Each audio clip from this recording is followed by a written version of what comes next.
Let's travel back to a world where love rarely stood a chance against ambition.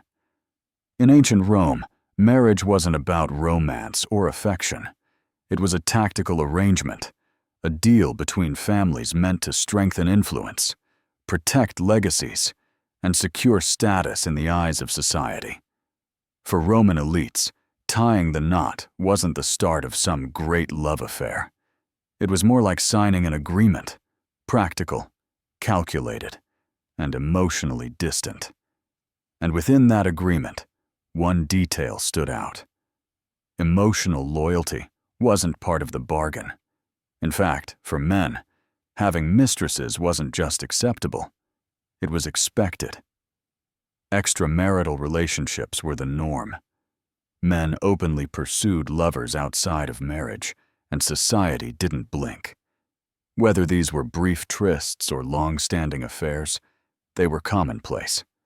Many of these relationships were with sophisticated courtesans, women prized not only for their appearance, but for their wit and charm. Everyone knew it, and no one saw it as scandalous. But there's another layer to Roman intimacy that's even more surprising. Men in Rome often engaged in romantic and sexual relationships with other men, and this wasn't taboo. These relationships were not only visible, but at times respected. There was no need to hide them, and the idea of rigid sexual identity, labels like gay or straight, simply didn't exist. What mattered wasn't the gender of your partner. It was the roles you played. Roman society revolved around power structures, and intimacy followed the same rules. Who led? Who followed? In relationships between men and women, the man was expected to be dominant, the one in control, the protector and provider. Women, conversely, were positioned as passive, obedient, and receiving. This hierarchy extended into same-sex relationships. Two men could be involved, but judgment came if one, especially an adult, took on the submissive role, which was culturally linked to femininity. For Romans, masculinity wasn't about who you loved, but how you behaved in the relationship. To really grasp Roman views on desire, partnership, and identity, we have to shed our modern definitions. In their world, personal bonds weren't just emotional. They were social performances, reflections of power, gender roles, and political standing. This wasn't just a dynamic between husbands and wives. Roman expectations were carved deep into society itself. A man was meant to lead, initiate, and command. A woman's role was to follow, support, and remain compliant. This wasn't simply about biology. It was about social order. Things became even more complex when two men formed a relationship. Roman norms still demanded that one of them be the passive one. And for grown men, this role was often ridiculed, seen as undermining their masculinity. But when the younger partner was still a youth, often in his teens, the relationship was not only accepted, it was sometimes praised. Such connections were viewed as educational. The older man offered mentorship, refinement, and access to elite society. This mentorship, in many ways, echoed the structure of ancient Greek customs, particularly pederasty, where emotional, intellectual, and physical bonds between older men and boys were institutionalized and idealized. In Roman culture, certain relationships between older and younger males were seen not just as acceptable, but as a structured part of elite life. The older man, often a respected senator or general, would guide a teenage boy through the maze of Roman politics, etiquette, and status. While these bonds could include intimacy, they were just as much about mentorship, education, and preparing the youth for a life among Rome's ruling class. But Roman society, so rigid in its roles of dominance and masculinity, didn't always get the conformity it demanded. Some of the most powerful leaders in the Republic and Empire quietly broke those rules. Julius Caesar, Rome's master tactician and legendary general, is a prime example. Despite his battlefield conquests and political brilliance, Caesar was plagued by whispers. His enemies claimed that in private, he took the more submissive role in his male relationships, a detail that scandalized the Senate far more than any political betrayal. How, they wondered, could the man who conquered Gaul bend in private? For many Romans, it was a contradiction they couldn't digest, and so rumors swirled, some laced with mockery, others with envy. And then there's Hadrian, not just an emperor, but a man who completely redefined what imperial love could look like. Though he fulfilled his duty by marrying a noblewoman, his emotional world revolved around a Greek youth named Antinous. Their connection was profound, far deeper than ceremonial companionship. Hadrian took Antinous across the empire, from the marble temples of Athens to the golden deserts of Egypt. It was on one of these journeys that tragedy struck.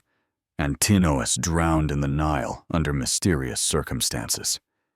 Whether it was an accident, ritual offering, or something darker, no one can say for sure. But what followed was without precedent. Hadrian, overwhelmed by grief, didn't simply mourn. He transformed Antinous into a legend. He founded a city in the boy's honor, had his image carved in statues, stamped onto imperial coinage, and, most remarkably, deified him. Antinous was declared a god, worshipped in temples across the empire, from Alexandria to Rome. It was a love story immortalized in stone and ritual, a bond that defied politics, tradition, and time. And Hadrian wasn't alone. Though few emperors went as far as building cities for their lovers, many shared similar bonds that quietly shaped their reigns. Some did so discreetly, others boldly. But each one proved a truth that Rome itself never wanted to admit. For all its laws and labels, even the strongest men were ruled, at times, by their hearts. Not every Roman emperor kept his private life truly private. Some entered relationships that blurred the lines between personal desire and public duty, relationships that demanded careful performance as much as genuine feeling. Even the most powerful men in Rome had to balance passion with perception. These emperors lived under immense scrutiny. They weren't just rulers. They were living embodiments of Roman ideals: dominance, restraint, masculine control. And yet, behind palace walls, their personal lives often veered far from those expectations. One of the most disturbing stories passed down through ancient sources involves a young male partner of an emperor, a boy who was forcibly castrated, not for love, but for image. His transformation wasn't an act of affection, but one of control, reshaping him to fit the public fantasy of a traditional marriage, where the emperor retained the dominant, masculine role. This chilling act served a larger purpose, reinforcing imperial power through the manipulation of appearances. Ancient chroniclers describe such rulers as emotionally volatile, manipulative in love, and often cruel. It's hard to know where fact ends and rumor begins, but the thread of domination and image control runs consistently through these tales. And while scandal clung to many emperors, few carried a burden of rumor quite like the one involving alleged incest between a ruler and his own mother. Ancient writers like Suetonius and Tacitus repeated these claims with varying degrees of hesitation, suggesting that the relationship may have been initiated for political leverage. Most modern historians believe these stories were politically charged slander, shocking by design, meant to damage a legacy beyond repair. Because in Rome, nothing destroyed a reputation faster than scandal. Whether based in truth or invention, whispers of moral failure could outlive even the longest reign. But the gossip didn't stop with one emperor. Tiberius, Rome's second emperor, became another magnet for dark rumors, especially in his final years, when he withdrew from Rome to his coastal villas on Capri. With the capital far behind, stories emerged of lavish isolation and a court filled with beautiful boys, supposedly there to serve the emperor's household. Whether these relationships crossed the line or not, ancient historians painted Tiberius as a man whose seclusion fed indulgence. Of course, many of these accounts were written with clear agendas. Roman historians were not always neutral observers. Tales of excess and perversion weren't just storytelling. They were weapons, crafted to reshape public memory. Still, Tiberius's story serves as a reminder. When unchecked power is left behind closed doors, suspicion follows.